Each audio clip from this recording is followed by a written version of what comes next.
sahabat dulu sama aja, tapi dulu kita manggilnya untuk teman-teman di luar sana dulu pendopo. Balik lagi di channel kita, channel yang mungkin bisa menginspirasi teman-teman di luar sana, dan yang kita bahas itu berbagai macam tentang isu sosial, politik, budaya, sejarah, dan yang lain-lain. Kali ini spesial banget, kita mau bahas tentang isu hukum yang terjadi di sekitar kita, mungkin atau juga terjadi di teman-teman atau pendopo di luar sana. Jadi ini tentang narasumber kita ini yang ada di sebelah ini, yang mengaku bahwa menjadi salah satu korban perbankan. Jadi perbankan itu terkait pinjaman bank seperti itu. Nah, kita mau tahu ceritanya seperti apa sih, yang terjadi sebetulnya seperti apa, karena kabarnya rumahnya narasumber kita ini dieksekusi paksa. Nah, kita belum tahu ya, kita tanya langsung apa sih yang sebenarnya terjadi sampai akhirnya beliau rumahnya harus dikosongkan, diambil dan ditinggalkan. Kita bakal bahas di sini bersama Mas Dudung juga di sebelah saya, yang benar-benar sedang mengikuti perjalanan kasus hukum ini. Nah, kita mau kenalan dulu nih sama salah satu narasumber kita di sebelah saya ini. Dengan siapa Bapak? Saya M. David Maulana Rizal. Nah, Bapak M. David, makasih udah datang ke sini. Dan kita mau tanya langsung, apa sih yang sedang terjadi sampai kemarin, pemberitaan kemarin itu terkait rumah Bapak dipaksa, dieksekusi paksa. Boleh nggak sih Pak cerita sedikit kronologi dari awalnya itu seperti apa Pak? Awal dari saya masuk atau mengenal perbankan mungkin ya. Itu kan dulu tahun 2009 itu saya minta ke nenek itu hibah. Ya, hibah Rumah. Ya dalam arti ya memang memang mungkin karena nggak fair saya ke nenek itu, bilangnya cuma saya hibahkan. Nah, setelah saya minta itu saya masukkan ke bank BNN. Nah, di BNN di sini kan memang agak bisa maksimal kan pinjamannya. Kan seperti itu Mas. Jadi pinjaman waktu di BNN itu 125 juta. 125 juta itu belum sertifikat ya? Masih akte hibah. Akhirnya dengan akte hibah disetujui oleh pihak BNN. Nah, cuman dengan limit terbatas. Berapa tadi? Itu nilainya 125 juta. Nah, saya minta limit lebihnya lagi, itu BNN nggak bisa karena sudah maksimal. Karena mikro waktu itu. Tahun 2010 saya pindah ke Bank Panin. Ke Bank Panin itu dalam arti saya minta sekalian disertifikatkan.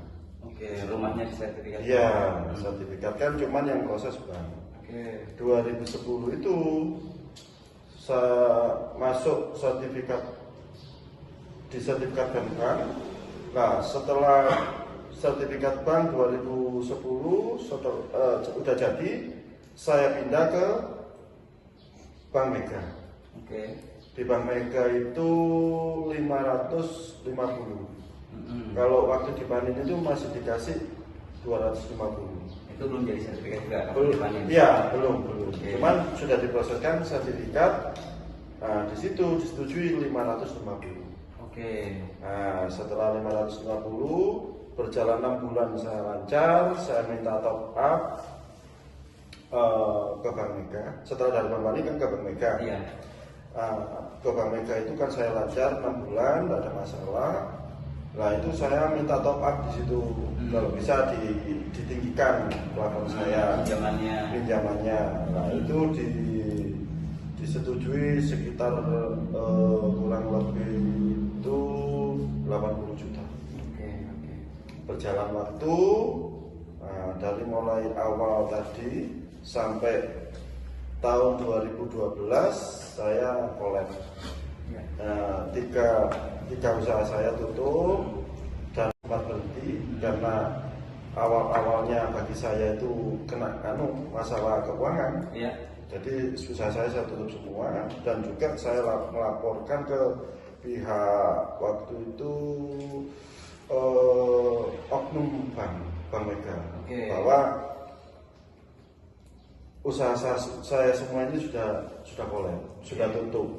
Nah, waktu itu juga survei, oh ya sudah tutup semua tahu. Tapi tetap komunikasi saya tetap sama pihak bank. Ada komunikasi terus, ya katanya itu kooperatif lah. Saya kooperatif kok mas di situ. Jadi tahun 2012 setelah itu saya terus jalin komunikasi sama pihak bank. Akhirnya saya di situ disuruh melunasi 330 juta.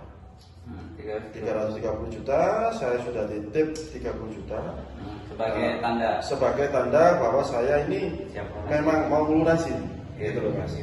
Nah 330 saya titip 30, yang 300 saya masih cari mau menyelesaikan aset yang lain. Gitu loh mas, mau menyelesaikan. Tadi sempat dibilang 6 bulan itu lancar tuh.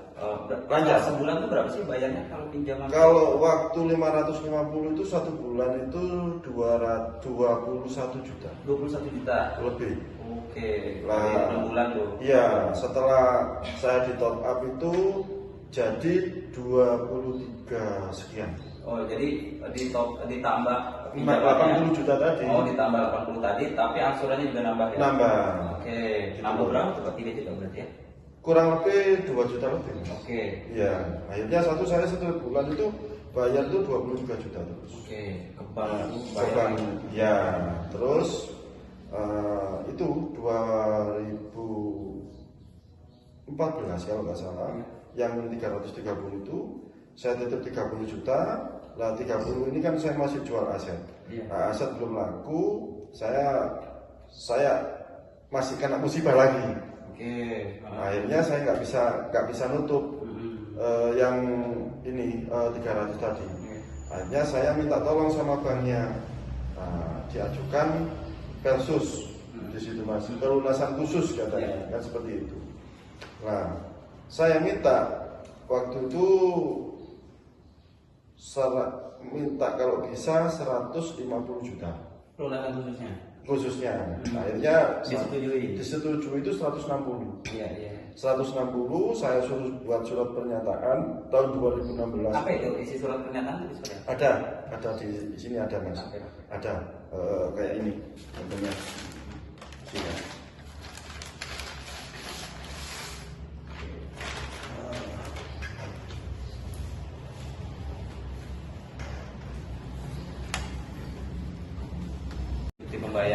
Bukti pembayaran saya. Nah, di sini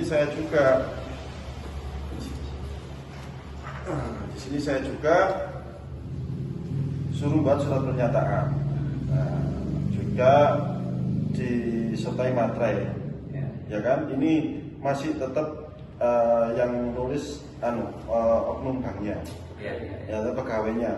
Nah, kredit saya di Bank Mega sebatas mau misalnya minta 150 waktu itu, cuma disetujui 160, ya kan? Nah, kekurangan yang 130, karena kekurangan yang 130 ini kan yang 30 kan saya sudah titip mas. Nah itu saya stopkan, paling lambat tanggal 29 bulan 4 2016. Lah cuman di sini ya kan, memang di sini memang ada 2009 sama ini kan paling lambat. Cuma di sini memang ini yang nulis orang oknum banknya juga, oknum banknya ya. Pengajuan diterima masih akan diajukan ke Bank Mega Pusat. Nah, saya balasan surat ini sampai beberapa bulan itu tidak ada. Gitu loh mas. Nah, terus 2016 selang 3 bulan kalau nggak 2 bulan itu ada orang ke rumah yang ngaku pemenang lelang. Oke, pemenang lelang rumah. Pemenang lelang rumah. Nah, ngaku pemenang lelang loh. Kok bisa sama pemenang lelang? Wong ini saja saya masih belum setuju. Oke, oke, oke. Ini pengajuan dan saya juga sudah saya bukan sudah langsung. Saya sudah titip 30 juta untuk sebagai pelunasan. Kurang saya 130. Jadi nitipnya ke oknum bank tadi atau ke banknya? Ke banknya langsung. Oke. Nah, ke banknya langsung, Mas. Nah, yang 30 ada tuh bukti ininya. kalau yang 30 itu yang ada di banknya, Mas. Iya, iya. Waktu itu kan saya minta tolong saya bawakan atau gimana itu saya lupa. Tapi kalau umpama dilihat di bank historinya pasti ada. Oke. Kalau nggak ada kan nggak mungkin mau dia berani nulis kalau saya ke segini dan kekurangan segini. Oke, oke. Kan gitu, Mas. Berarti dari surat ini belum ada, entah itu ditolak atau disetujui, itu Belum, ada. belum ada. Tiba-tiba udah Tiba-tiba ada. ada orang yang ngaku pemenang lelang dan ini saya suruh ngosongkan rumahnya. Iya, iya, iya. Dan saya mau dikasih kompensasi atau untuk pengurusan keluar dari rumah itu 50 juta. Pengurusan itu yang ngomong pihak bank tuh. Pihak pemenang lelang tadi, yang ngaku pemenang lelang Oh, tadi. si pemenang lelang mengajukan uang 50 juta untuk keluar dari rumah. Untuk keluar dari rumah. Oke. Nah, ya maaf, sedangkan aset saya pada waktu 2012 itu sudah 1,5. Rumah itu nilainya 1,5. Iya. M ya. Iya, M. Nah, ini barusan ngomong si pemenang lelang katanya beli itu sekitar 300 juta. Belinya 300 juta. Ngomongnya ke saya. Oke.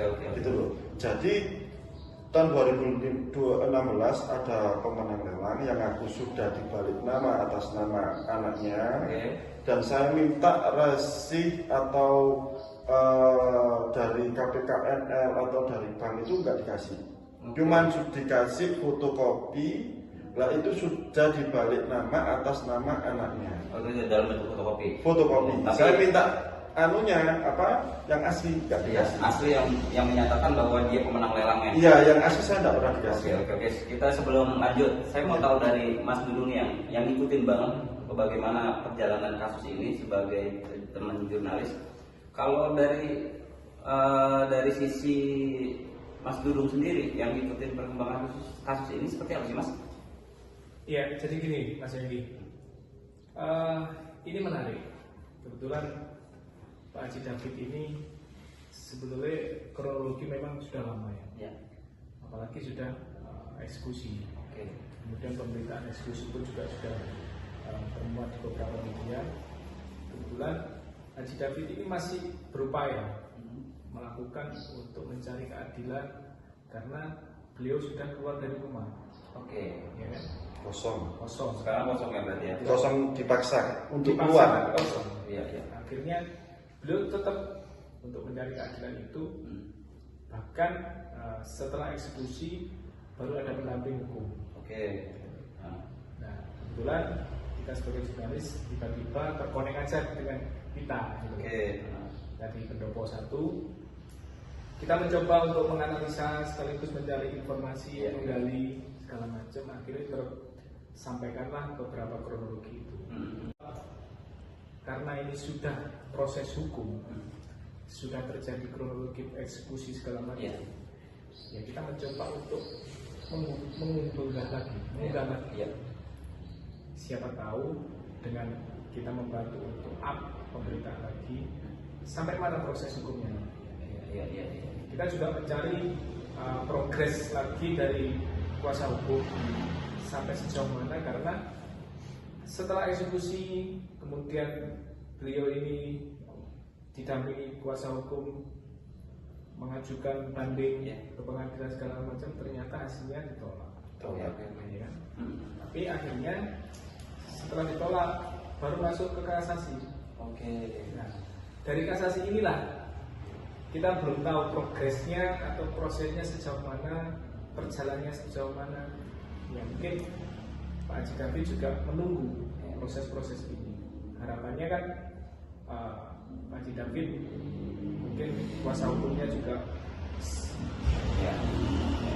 maju terus sampai sejauh mana untuk keadilannya Haji David. Ya, kalau dari teman-teman jurnalis sendiri coba pernah cari tahu nggak sih dari pihak banknya sendiri atau si pemenang lelangnya sendiri atau pengadilannya sendiri yang kira-kira yang memberatkan sampai ini harus dieksekusi itu apa? Iya, kita belum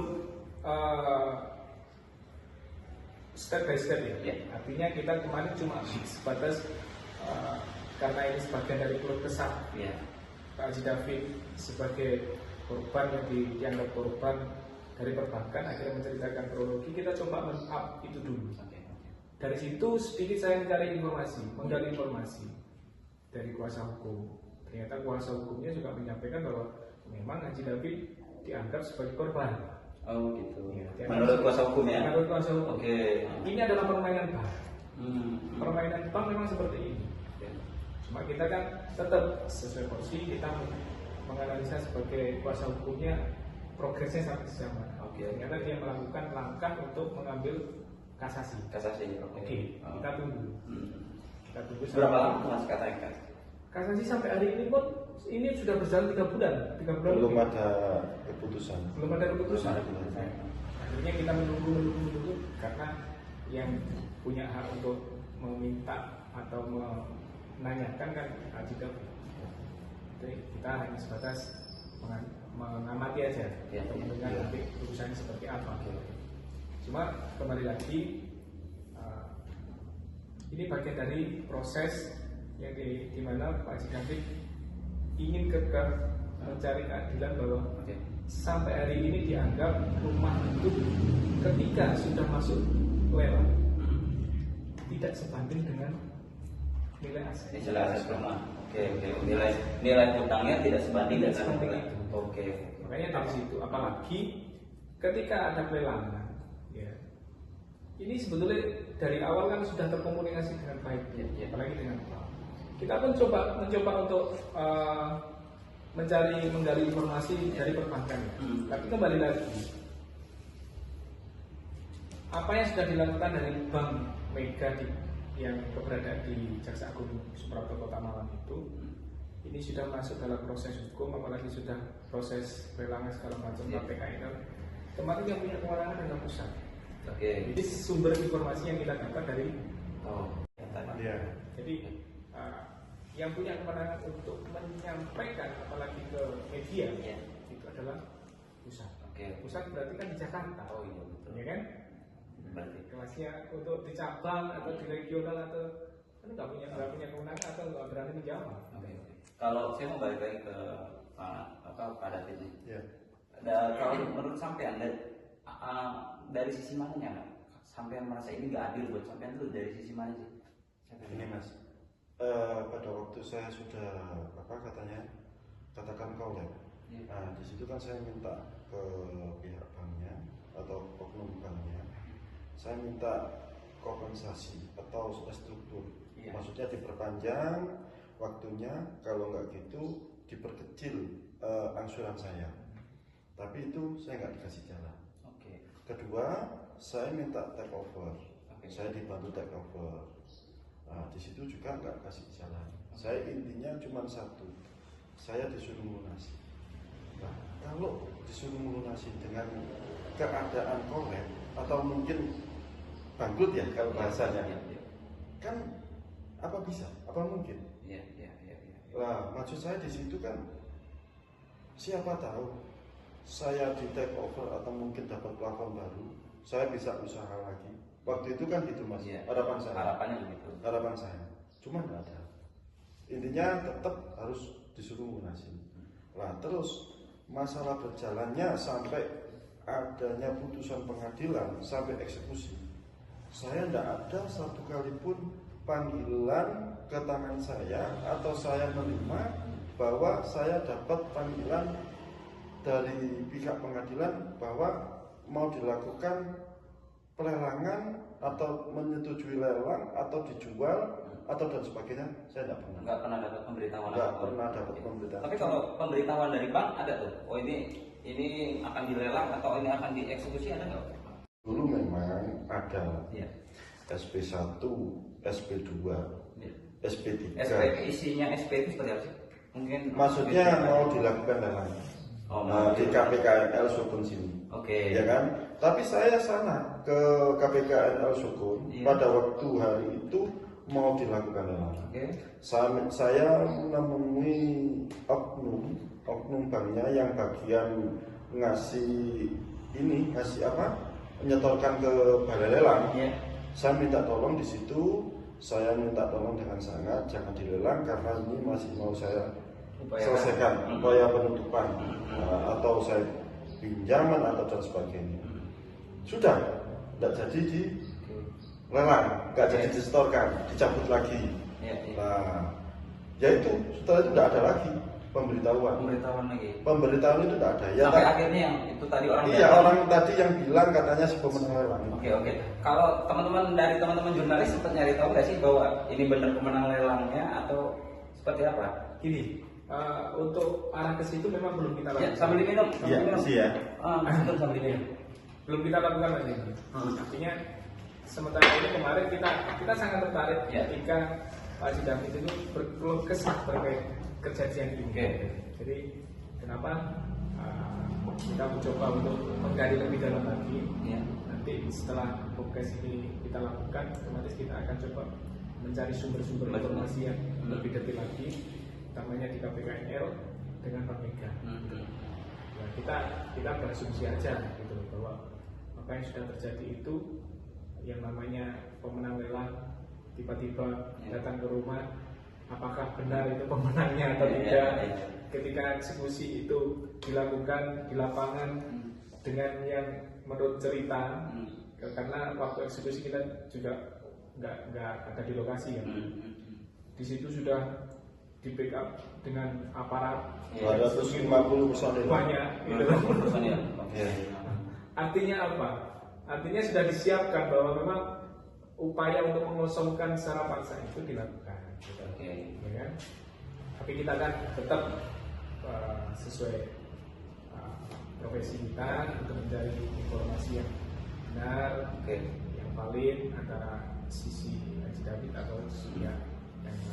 Ya berarti kalau dari informasi yang tadi Mas disampaikan dan pada sampaikan, kalau memang ada personil anggota kepolisian atau dari pengadilan mau eksekusi, memang itu berarti udah ada putusan dari pengadilan dong bahwa itu eksekusi. Sudah. Makanya tadi kan saya tidak pernah, Mas. Katanya yang saya ngomong tadi kan, saya tidak pernah menerima satu atau apalagi dua, apalagi tiga surat dari pengadilan bahwa mau dilakukan lelang atau rumah ini sudah dibeli atau rumah ini gimana berbeda. Cuma 2020 itu saya dipanggil, saya disuruh datang ke pengadilan. Saya datang, saya tidak pernah kalau masalah punya saya lari tidak pernah. Iya. Ya, saya datang ke pengadilan. Nah, di situ dikasih tahu bahwa rumah saya ini sudah berbalik nama, sudah ada putusan dan sudah mau dilakukan eksekusi. 2020 kan masih pandemi, Mas. Iya. Jadi kan tidak bisa waktu itu kan distancing itu apa? Iya. Nggak boleh bergerombol atau gimana. Iya. Otomatis kalau eksekusi itu kan bergerombol atau banyak personil gitu ya. Jadi diundur. Satu kali gagal, dua kali tahun 2022. 2022 itu dilakukan eksekusi. Itu kalau nggak salah oknum itu sekitar 150. Nah, di situ melakukan dan saya minta tolong. Nah, ini masih masih dilakukan upaya untuk penyelesaian. Tapi pihak yang pemenang lelang nggak ada jalan untuk berdamai. Intinya tetap mau menguasai hak saya ini, gitu loh, Mas. Sudah membeli tadi. Gitu kalau ngomongnya. Jadi saya minta tolong warga juga. Kebetulan di rumah waktu itu ada kegiatan keagamaan. Jadi diundur waktu itu. Jadi eksekusinya nggak nggak jadi. jadi. Oke. Nah, 6 bulan setelah itu, kalau nggak salah 6 bulan atau 3 bulan, dilakukan lagi eksekusi. Gitu loh Mas. Jadi personilnya lebih besar, Lebih Mas banyak. mencari ada yang Sebelumnya. iya yang 150 Oke. tadi. Oke, Nah, oke. itu subuh Mas, subuh itu sudah siap semua yang mau ngosong kantung kemarin. Iya. Dan saya juga nggak dikasih celah untuk bicara sama pihak-pihak yang mau lakukan eksekusi. Oke. Dan pihak pengadilannya itu tidak ada saya. Intinya ini sudah penetapan pengadilan, ini sudah ditetapkan dan saya dikatakan salah. Salahnya itu seperti apa nggak dijelasin. Nggak dijelasin, intinya sudah ada putusan pengadilan. Oke. Nah kalau dari Mas Dudung sebagai jurnalis sendiri, apa mengikuti kasus ini? Kalau melihat ceritanya, apa memang ada kecurigaan atau dugaan bahwa di sini ada Ya. proses yang tidak benar atau seperti apa? Kalau dari penyampaian kronologi segala macam memang sudah diceritakan, memang ada dugaan. Iya. Tapi kembali lagi, apa yang kita dengarkan, yang disampaikan dan tidak kita tetap memperdalam informasi itu, karena di sini sekarang sudah ada kuasa hukum, ada pengacaranya, mau nggak mau kita harus menggali lebih detail lagi, lebih lanjut lagi perkembangan apa upaya yang dilakukan oleh pengacara. Oke. Kan kalau dengar ceritanya ini kan tentang perbankan dan sebetulnya ini kalau bicara hukumnya ini kan jatuhnya sebetulnya wan prestasi ya. Wan prestasi. Oke, wan prestasi. Tapi kembali lagi menjadi catatan bahwa apa yang dilakukan Haji David ini sebetulnya sudah persuasif ya. Artinya komunikasi sudah dibangun terus. Oke. Apapun kesulitannya, apapun kendalanya, beliau sudah mencoba untuk berkomunikasi. Apalagi sudah kooperatif, apalagi sudah terbangun secara tertulis bahwa membuat surat pernyataan, dia minta keringanan, akhirnya dibuatkan surat pernyataan untuk kesepakatan bahwa di situ pengajuan di angka 160 ya. 160 kemudian itu 30 dan itu 30 ini belum ada jawaban, tiba-tiba dilakukan eksekusi. Artinya dia tidak diberi kesempatan diberi kesempatan untuk kembali menanyakan atau meminta jawaban ini. Karena apa? Tiba-tiba kalau sudah eksekusi otomatis kan itu dari KPKNL. Oke. Ya kan? Iya. KPKNL yang memutuskan untuk eksekusi lelang. Tidak. Gitu. Yang terbuka. Oh gitu. Iya, soalnya harusnya kan, tapi anda tahu juga saya kan, saya bukan orang perbankan ya. Itu kan waktu dulu saya minta penundaan atau nggak jadi dilelang itu waktu itu di KPKNL Malang sini. Nah, terakhir itu katanya ini laku di KPKNL Sidoarjo. Gitu loh Mas. Jadi ya gimana ya? Ya kalau bagi saya ini saya intinya minta keadilan di sini. Soalnya minta keadilan dalam arti gini. Yang katanya pengadilan ini kemarin itu kan sempat setelah eksekusi ini kan Mas. Dan juga waktu saya eksekusi itu kan nggak ada di tempat. Saya kan sidang dengan gugatan lain dari ya masalah ini cuman gugatan lain dari saudara. Jadi intinya saya nggak pernah waktu eksekusi itu kan nggak ada di objek, ya kan? Nah itu saya setelah eksekusi itu kan ngajukan gugatan PMH, ya kan?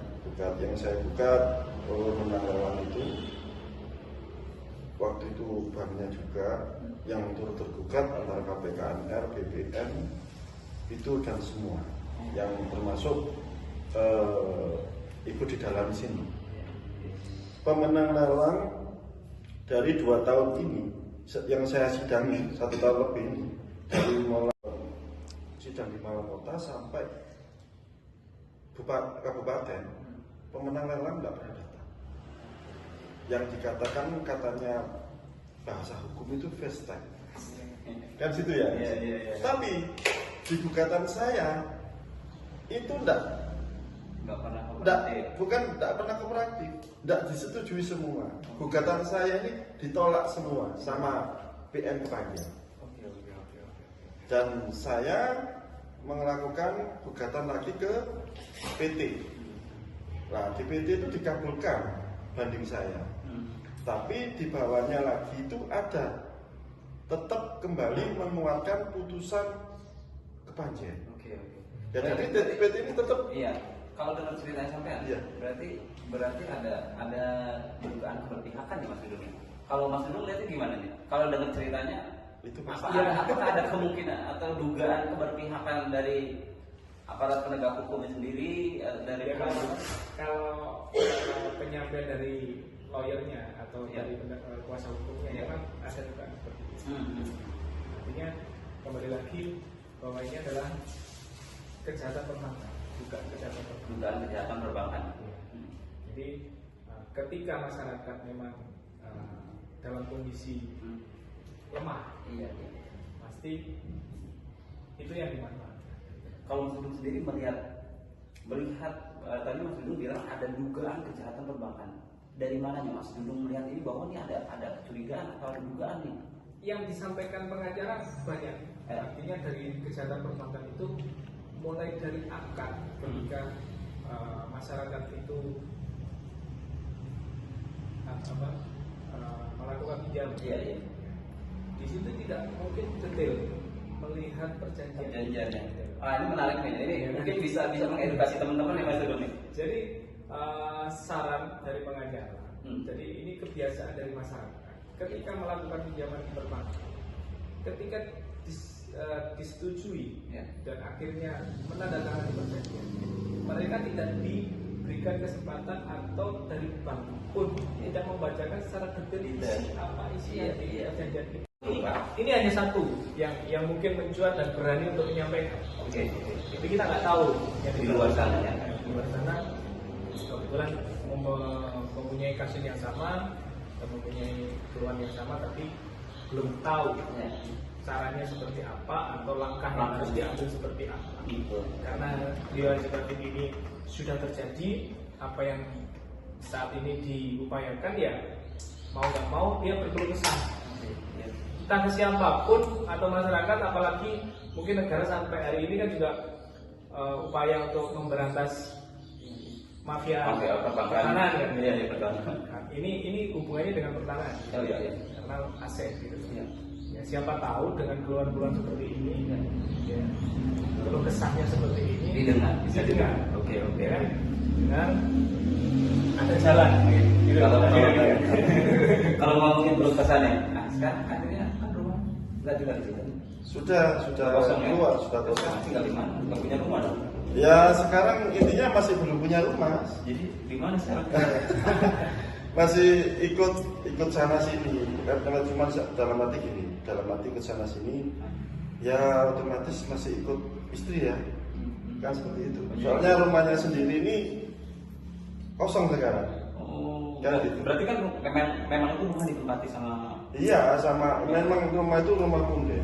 orang punya potensi untuk meminjam, ya, untuk pasti punya hutang ke bank atau apa ya, nggak tahu ini penilaian saya pribadi. Tapi ya benar tadi Mas Dudung sampaikan, ketika kita melakukan satu perjanjian, entah itu perbankan ataupun swasta ataupun apapun itu, usahakan kita tahu dan kita pelajari betul dan kita baca Mas Dudung dan kita pahami isi perjanjiannya. Jangan karena nominal yang besar akhirnya kita menandatangani begitu saja. Dan oke, sekian dulu karena kita sudah 1 jam.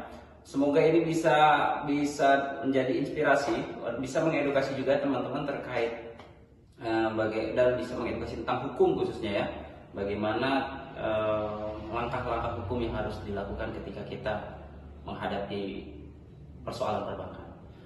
Mungkin kayak seperti itu aja. Makasih udah nonton atau menyaksikan acara kita ini.